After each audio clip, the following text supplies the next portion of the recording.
चौथा अध्याय। नारद जी बोले, ऐसा कहकर भगवान विष्णु मछली का रूप धारण कर विंध्याचल पर्वत पर तप कर रहे महर्षि कश्यप की अंजलि के जल में जा पहुंचे।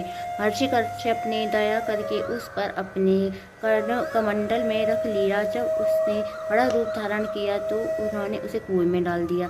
जब कुएं में भी वह समा ना सकी तो उन्होंने उसे तालाब में फेंक दिया, और जब तालाब में ना आ सकी तो उसने समुद्र में डाल दिया। पर वहाँ पर भी बढ़ने लगी। फिर उस मत्स्य रूपी नारायण ने उस शंखासुर को मार डाला। पश्चात शंख को हाथ में लेकर बद्रीवन में आ पहुंचे। बद्रीनारायण में आकर उन्होंने सब ऋषि और महर्षियों को बुलाकर आज्ञा दी कि पानी में इधर उधर फैले हुए वेदों और ढूंढो, उन्हें शीघ्र मिलाकर मेरे पास लाओ। तब तक मैं देवताओं के साथ श्री प्रयागराज में ठहरा हूँ। इसके बाद सब ऋषि महर्षियों ने इन सब बीज और सब वेद मंत्रों को ढूंढ निकाला।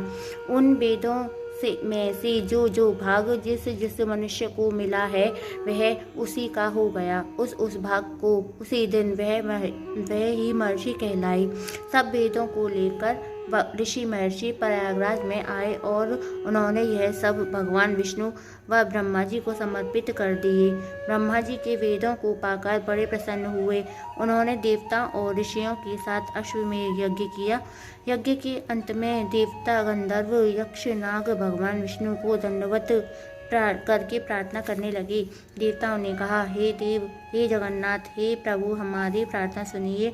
हम लोगों के हर्ष का समय है, इसलिए आप हमें वरदान दीजिए। नष्ट हुए वेद पुनः श्री ब्रह्मा जी को प्राप्त हो गए हैं।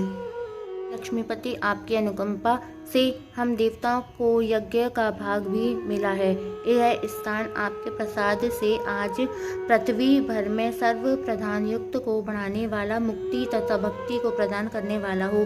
ब्रह्म हत्या आदि पापों को नाश करने वाला, परम पवित्र और अक्षय फल देने वाला हो। यह वरदान हमें दीजिए। भगवान विष्णु ने कहा, जो कुछ आप लोगों ने कहा वह मेरा भी ध्येय है। जैसा आप लोगों ने कहा कि यह स्थान आज से ब्रह्म क्षेत्र के नाम से पुकारा जाएगा। इस स्थान पर गंगा जी व सूर्य पुत्री यमुना जी का संगम होगा। मैं श्री ब्रह्मा जी के सहित यहाँ पर निवास करूँगा। यहाँ पर किया हुआ जप तप दान महान फलदायक होगा। पहले जन्म में किए हुए पाप, ब्रह्म हत्या आदि को भी इस तीर्थ स्थान में स्नान करने से नष्ट हो जाएंगे। जो लोग अपने पिता आदि को वहाँ लाकर तर्पण व श्राद्ध करेंगे, उनके पिता मेरे स्वरूप को प्राप्त होंगे। वह 3 प्रकार की मुक्ति को प्राप्त करेंगे। मकर संक्रांति पर माघ मास में प्रातः काल यहाँ आकर स्नान करने वाले के दर्शन मात्र से ही सब पाप मिट जाएंगे। और ठीक उसी तरह जिस तरह सूर्य के तेज से अंधकार नष्ट हो जाता है। हे मुनीश्वर, मेरे वचन सुनिए। मैं सर्वत्र व्याप्त रहता हूँ।